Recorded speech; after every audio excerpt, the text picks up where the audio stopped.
ममता बनर्जी रामनवमी की बधाई भी दे रही हैं, रामनवमी शांति के साथ मने ऐसी अपील भी कर रही हैं, राम भक्तों का जोश और उत्साह भी बढ़ा रही हैं। ये तो कर रही है ना ममता बनर्जी, फिर भी आपको उनकी नीयत में खोट नजर आता है। बताइए क्या करें वो ऐसा जिससे आपको यकीन हो जाए कि भाई वो हिंदू विरोधी नहीं है।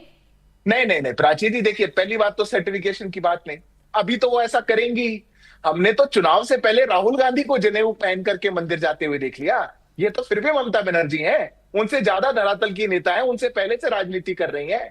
ये तो स्वाभाविक है, इनको पता है कि आज अगर हिंदू जाग चुका और हिंदू वोट मुझे लेना है, सिर्फ वोट बैंक पे बात नहीं बनेगी तो मैं कहां जाऊंगी, क्या करूंगी। पर समस्या तब थी, मैं उदाहरण देता हूं, मदन मित्रा जब मंच पे खड़े होकर के कहे कि मेरे नजरों में काबा है, मेरी आंखों में मदीना है, मेरे दिल में मदीना है, और दुर्गा पूजा पर कोई अगर जो माँ कोई गीत गा दे तो उसको खड़े होकर के चले ठीक, कम से कम आप ये तो मान रहे हैं ना कि ममता बनर्जी हिंदुओं को अपना वोट बैंक मानती हैं। अभी तक तो आप इसी बात से इनकार करते थे, कुछ तो परिवर्तन चलो आपकी बातों में भी आया। संजय शर्मा जी जवाब दें भाई इस बात का, क्या ये चुनावी मजबूरी है, वोट बैंक की मजबूरी है कि जिस रामनवमी पर हमेशा सियासत होती रही, जिस पर हमेशा संकट के बादल मंडराते रहे, हिंदुओं को कोर्ट की परमिशन लेनी पड़ी, आज वही रामनवमी आप भी जोश और उल्लास के साथ मना रहे हैं, दीदी आज बधाई भी दे रही हैं, आपके नेता भी नजर आ रहे हैं।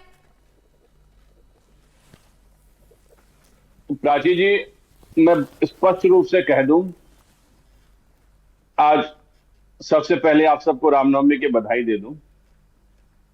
और पश्चिम बंगाल में आज से नहीं, वर्षों से रामनवमी का त्योहार मनाने की परंपरा रही है। रामनवमी के दिन शोभा यात्राएं वगैरह निकलती रही है, श्री राम जी की झांकियां निकलती रही है, और आज लगभग 4000 गांवों शहरों में रामनवमी बहुत धूमधाम के साथ होती है। बाकी अनगिनत जगहों पर होती, कहीं कोई रुकावट नहीं है। मैं अभी जहां बैठा हूं, यहां उत्तर पूर्वी भारत का सबसे बड़ा रामनवमी महोत्सव होता है, और इसमें सभी जाति धर्म निर्विशेष सभी लोग शामिल होते हैं। कल हमारे शहर की सड़कों पर सारा माहौल मतलब राममय होगा, श्री राममय होगा, और इतनी धूम रहेगी, और आज से नहीं है। और उस रामनवमी के जुलूस में, शोभा यात्रा में सभी पार्टियों के लोग शामिल रहते हैं, ठीक, कोई अछूता नहीं रहता, और ये बहुत प्रेम से मनाते हैं हम लोग। नहीं, ये बात तो आप उन लोगों को समझाइए ना संजय शर्मा जी, ये बात तो आप उन लोगों को समझाइए जिन्हें आज भी शोभा यात्रा निकालने के लिए हाई कोर्ट का दरवाजा खटखटाना पड़ता है, परमिशन लेनी पड़ती है। अगर इतनी ही सद्भाव से रामनवमी बनती है और आज से नहीं कई सालों से बनती है, तो फिर आपको आपत्ति क्या है भाई? अगर निकालना चाहता है पक्ष शोभा यात्रा तो निकालने की परमिशन प्रशासन क्यों नहीं देता, कोर्ट क्यों जाना पड़ता है? ये लोग मुगालते में हैं। 4000 से ज्यादा सवामणि के श्री रामनवमी के महोत्सव निकलते हैं, और इस पे श्री सवामणि का प्रसाद भी लगाया जाता है अनगिनत संख्या में। उसमें कोई एक जगह यदि हाई कोर्ट हो गया, प्रशासन के पास नहीं हुआ, कुछ डिस्प्यूट हो गई, हाई कोर्ट में लोग चले गए, तो कौन सा पहाड़ टूट पड़ा? सारा बंगाल श्री राममय होता है, और इन्हें मानसिक मोतियाबिंद हो गया है, इन्हें दिख नहीं रहा है। और जो बंगाल में माहौल है, अभी मैं आपको बताता हूं, जैसे चुनाव का माहौल है, इनके 11 जिलों में इनके जिला कार्यालय को इनके पार्टी के कार्यकर्ताओं ने तोड़फोड़ के रख दिया। ठीक है, इनके प्रदेश अध्यक्ष की उपस्थिति में सॉल्ट लेक कोलकाता में इनके प्रदेश कार्यालय को तोड़फोड़ कर रख दिया, लोगों ने भारी विद्रोह किया। मैं ये कह रही हूँ संजय शर्मा जी, जब इतना राममय माहौल पश्चिम बंगाल में है और राम भक्तों में आप सब डूबे हुए हैं, तमाम राजनीतिक दल डूबे हुए हैं, सिद्धार्थ जी आर्यू फिर काउंटर कर लीजिएगा, तो फिर आपके नेता भगवान श्री राम को बांटने में क्यों लगे रहते हैं? फिर वो क्यों बताने लगते हैं कि प्रभु श्री राम तो उत्तर भारत के भगवान है, तो नहीं पश्चिम बंगाल की संस्कृति नहीं है? समझाइए ना उनको कि नुकसान होता है इससे भाई आप लोगों का, आप तो बड़े राम भक्त हैं। हमारे लोग इन जनरल ऐसा नहीं करते, और श्री रामचंद्र जी के बारे में, भगवान श्री राम के बारे में हमें बाहर से सीखने की भी आवश्यकता नहीं है। 500 साल से भी पहले चैतन्य इन जनरल का तो मुझे पता नहीं, चंद्रनाथ सिन्हा जी के बारे में बता दीजिए, आपके नेता हैं कि नहीं? सुने ना, इन जनरल तो मुझे नहीं पता सर, मैं तो स्पेसिफिकली नाम लेकर आपसे पूछ लेती हूँ, ये चंद्रनाथ सिन्हा जी आपके नेता हैं कि नहीं है?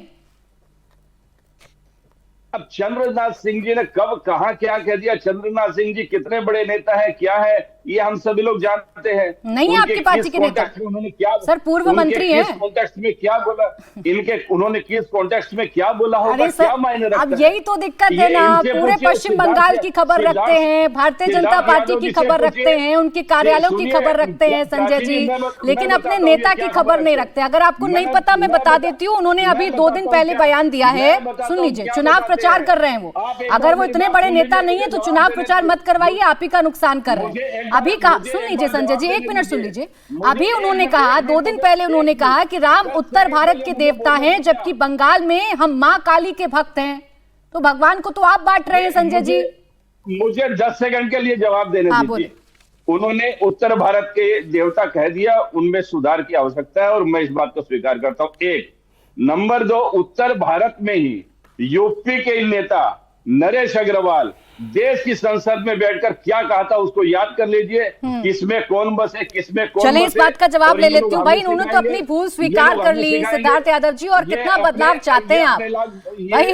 अपने वक्तव्य की शुरुआत संजय जी ने आज रामनवमी की शुभकामनाओं के साथ की है। वो कितने बड़े राम भक्त हैं ये भी बता रहे हैं। उनके नेता से कोई भूल हो गई तो भाई टीवी पर आकर उसे स्वीकार रहे ना, और क्या चाहिए भैया आपको, इससे ज्यादा अच्छा माहौल क्या हो सकता है पश्चिम बंगाल में।